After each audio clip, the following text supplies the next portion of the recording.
What's up, YouTube? This is Too Raw for TV. So I know I'm going to catch some flack for this ranking.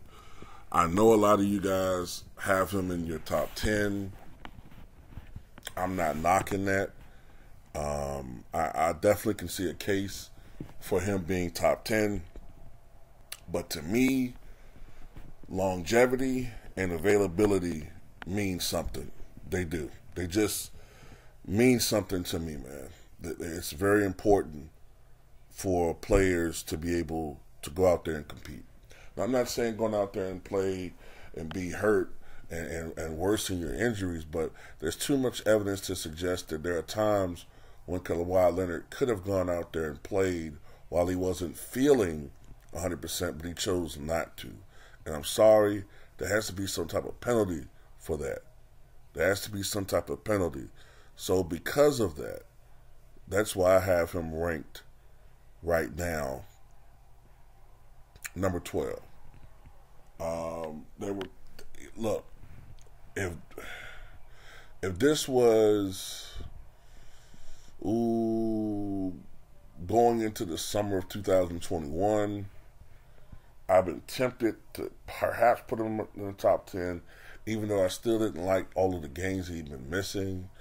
But, you know, if he had went to another finals or had another great MVP caliber season, won that elusive MVP award, even though considering the fact that he's not going to play more than really 60 games a year at his healthiest anyway, that's not a real possibility. But, man, when you look at the fact that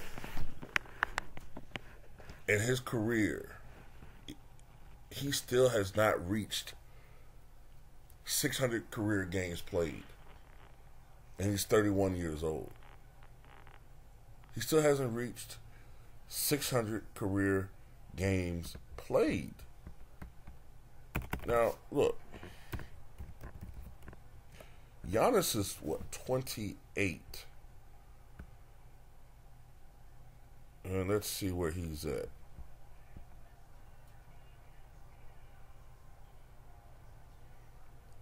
Giannis is 28 years old and has already played in 672 career ball games.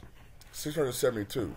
Almost 100 more games than Kawhi Leonard has played at age 31. That's how many games Kawhi Leonard has missed. As a matter of fact, when you include the entire 2021-22 season, Kawhi Leonard has missed over 37% of his available games. 37%. I mean, it's approaching, for his career, 4 out of every 10 games, Kawhi Leonard has not been available for his team. That's unbelievable. Now, if we penalize Bill Walton for that, I think Bill Walton missed like 60% of the games in his career. He wasn't available for his team for 6 out of 10 games.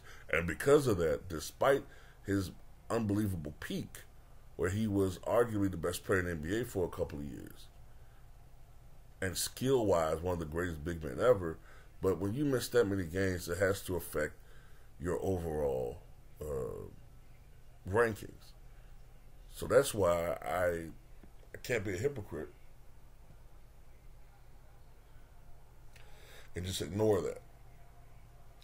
Be that as it may, when you look at Kawhi Leonard's overall per game averages, considering this is a guy that, unlike Bill Walton, was the complete opposite of Bill Walton. Bill Walton came into the NBA projected to be a superstar player, and Kawhi Leonard was a role player who worked feverishly on his game.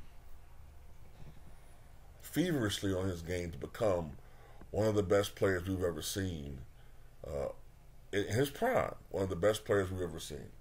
He was the best two-way player, Kawhi Leonard, for several years.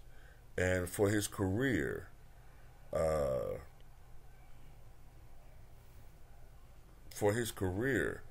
Kawhi Leonard averages, so I can get his numbers back. For his career, he averages 19.2 points, 6.4 rebounds, 2.9 assists, 1.7 steals, 49.3% shooting from the floor, 38.3% from three-point range, and 85.8% from the charity stripe. So he is a great all-around shooter.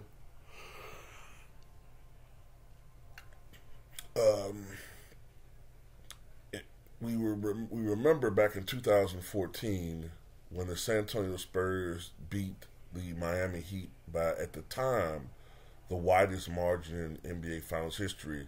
That was superseded, I think, by the 2018 Finals team, Warriors versus Cavaliers. But it was that series where Kawhi Leonard, we could clearly see he was taking an upward trajectory as far as his game is concerned. Always been a defensive stopper.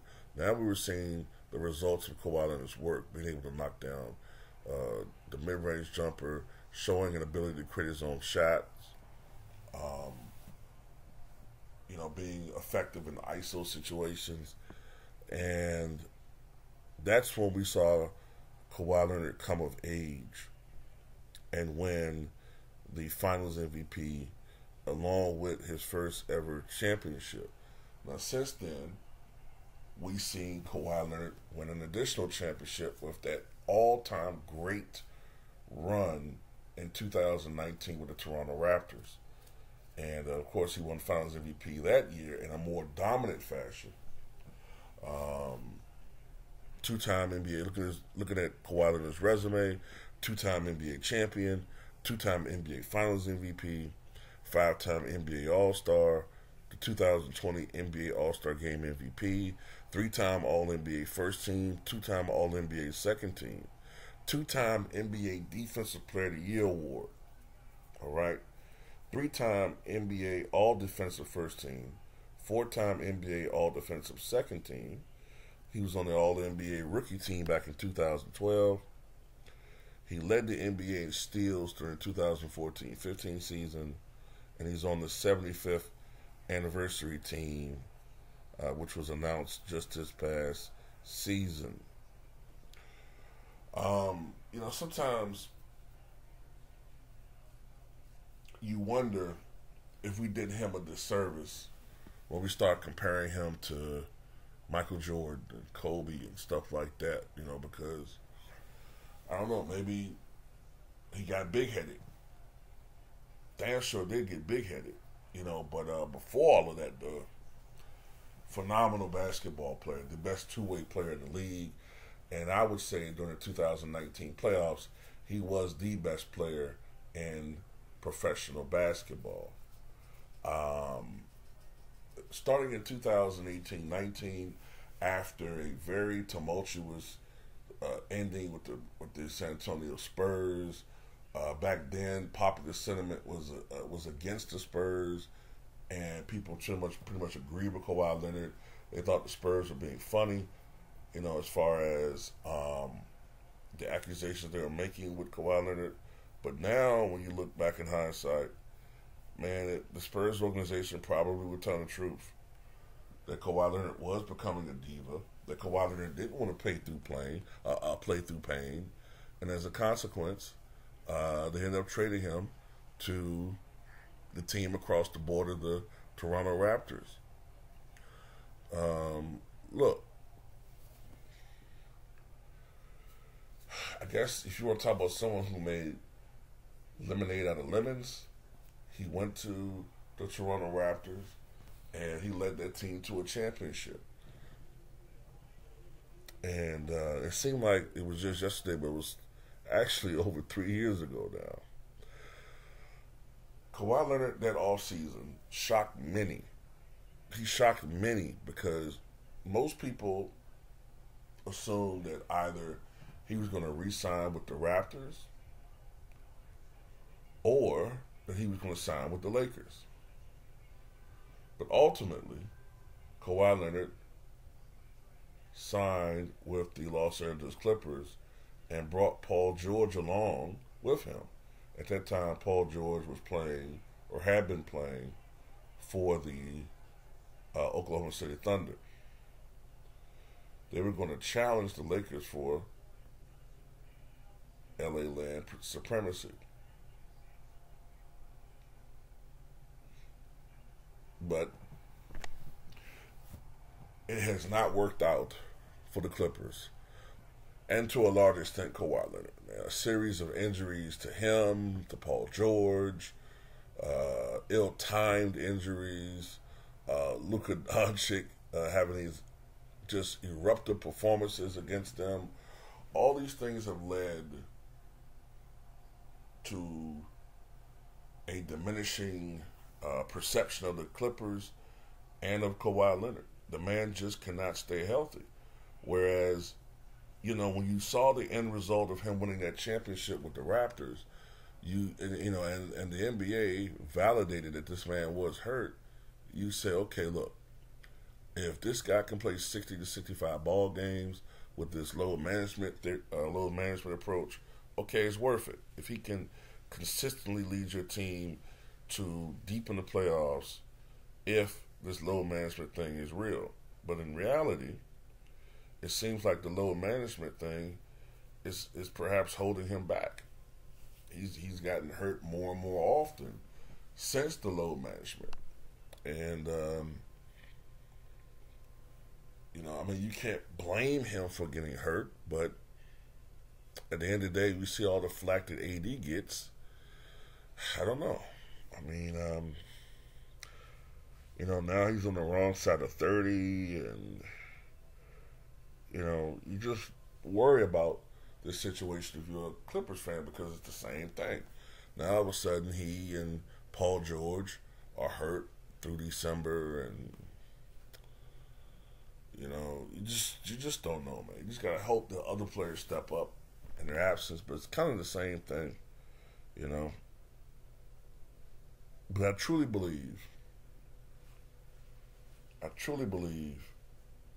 that Kawhi Leonard, his legacy is somewhat in question a little bit. All-time great player, yes. But he's at a point now where you don't want to see a guy like him completely waste his best years. And that's the problem right now with Kawhi Leonard. But anyway, tell me what you guys think about him, man.